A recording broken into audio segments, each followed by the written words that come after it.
সরকার সেই পথে তো হাঁটলো না। সরকার যেটা ফ্যামিলি কার্ড করলো, একটা নির্ভরশীল জনগোষ্ঠীর তারা আবার তৈরি করতেছে এবং তারা মধ্যবিত্ত থেকে ট্যাক্স নিবে, নিয়ে তারা গ্রামে ফ্যামিলি কার্ড দিবে এবং যেটা কোনো আসলে কর্মসংস্থান তৈরি করবে না, বরং সেটা যেই পণ্যের চাহিদা তৈরি করবে সেটার জন্য আমাকে আমদানি করা লাগবে। আমি আবার আমদানি নির্ভর অর্থনীতি হবে, আর দেশের অর্থনীতি আমার বড় হবে না।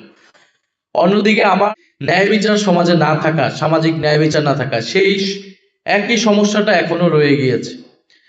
সেই জায়গা থেকেই গণ অভ্যুত্থানের পরে আমাদের দাবি উঠেছিল যে রাষ্ট্র সংস্কার, যে আমরা এই রাষ্ট্র কাঠামোর সংস্কারটা করতে হবে, রাজনৈতিক সংস্কার, অর্থনৈতিক সংস্কার এবং আমাদের পররাষ্ট্রনীতি, আমাদের সাংস্কৃতিক পুরো আমরা আমাদের জাতীয় চরিত্রটাকে নির্মাণ করব এই গণ অভ্যুত্থানকে কেন্দ্র করে।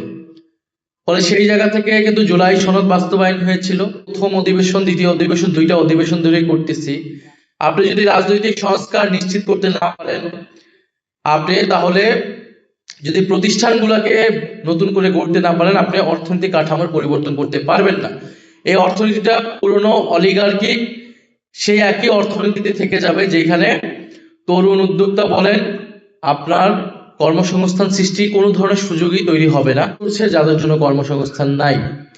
এবং কর্মসংস্থানের দাবি উঠেছিল যখন সমাজে আমরা দেখেছি ক্রমবর্ধমান বৈষম্য, সমাজের অর্থনীতি, সম্পদ, গুটি কয়েক পরিবার, গুটি কয়েক গ্রুপ, সম্পদ পুঞ্জীভূত হয়েছে, কুক্ষিগত হয়েছে কয়েকটি মানুষের কাছে, কয়েকটি পরিবারের কাছে এবং সেটা হয়েছে রাজনৈতিক সহযোগিতায়।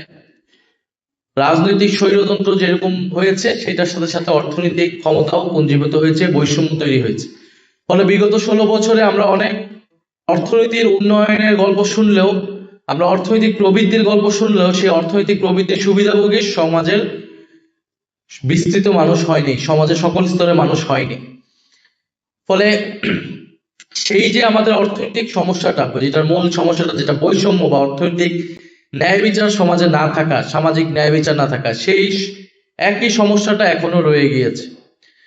সেই জায়গা থেকেই গণ অভ্যুত্থানের পরে আমাদের দাবি উঠেছিল যে রাষ্ট্র সংস্কার, যে আমরা এই রাষ্ট্র কাঠামোর সংস্কারটা করতে হবে, রাজনৈতিক সংস্কার, অর্থনৈতিক সংস্কার এবং আমাদের পররাষ্ট্রনীতি, আমাদের সাংস্কৃতিক পুরো আমরা আমাদের জাতীয় চরিত্রটাকে নির্মাণ করব এই গণ অভ্যুত্থানকে কেন্দ্র করে।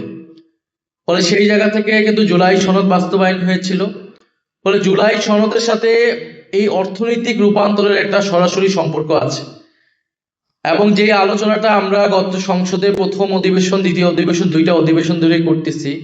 আপনি যদি রাজনৈতিক সংস্কার নিশ্চিত করতে না পারেন, আপনি তাহলে যদি প্রতিষ্ঠানগুলোকে নতুন করে গড়তে না পারেন, আপনি অর্থনৈতিক কাঠামোর পরিবর্তন করতে পারবেন না।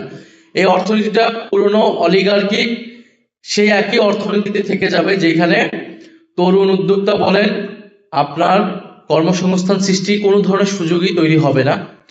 কিন্তু আমরা দেখলাম দুঃখজনক ভাবে এই বর্তমান সরকার গণভোটের রায় বাস্তবায়ন করলো না। তারা জুলাই সনদ এখন পর্যন্ত অনিশ্চিত অবস্থায়, কিন্তু তারা বাজেটে অনেক সুন্দর সুন্দর কথা বললো, এসএমইর পক্ষে কথা বললো, অর্থনৈতিক গণতন্ত্রের কথা বললো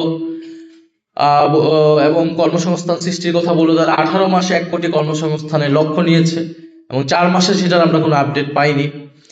ফলে জুলাই সনদ বা গণভোট বা সংস্কার বাস্তবায়ন ব্যতীত সরকারের এই বাজেটের যে অর্থমন্ত্রীর বক্তব্য সেইটা আসলে মুখের কথাই থেকে যাবে, সেটার বাস্তবায়ন আসলে সম্ভব হবে না। এবং এই বাজেটও আমরা দেখেছি যে আমরা যে বারবার যেটা বলেছি যে আমাদের যারা এসএমই আছে, তরুণদের শক্তি আছে, এটাকে কাজে লাগানো। আমি যদি মানিটা তাদের কাছে পৌঁছাতে পারি, তাদেরকে যদি প্রশিক্ষিত করতে পারি, তাহলে সরকার ট্যাক্স বলেন এটা থেকে বেনিফিট হবে। আমি যদি 1 কোটি তরুণদেরকে কর্মসংস্থান বা উদ্যোক্তা তৈরি করতে পারি, তার দ্বারা অনেকগুলো পরিবার উপকৃত হবে।